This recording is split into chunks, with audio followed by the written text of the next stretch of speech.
నమస్కారం ఘంటారావానికి స్వాగతం. ముందుగా ప్రధానాంశాలు. పిఎస్సి పియూసి అంచనాల కమిటీకి కాసేపట్లో ఓటింగ్. చివరి క్షణంలో పోలింగ్ బహిష్కరించే యోచనలో వైసీపీ.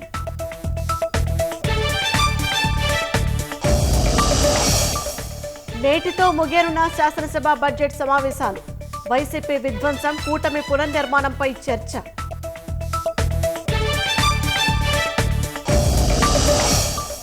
సెక్కి విద్యుత్ ఒప్పందాల్లో జగన్కు 1750 కోట్ల ముడుపులు.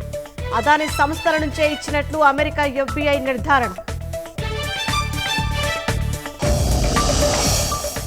అనంతలో అపార్ నమోదుకు విద్యార్థులు, తల్లిదండ్రుల అగచాట్లు.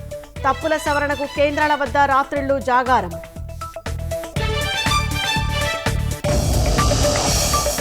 విస్తరణవాద ఆలోచన భారత్కు లేదన్న ప్రధాని మోదీ. ఇతరుల వనరులు లాక్కునే భావనకు దూరమని వ్యాఖ్య.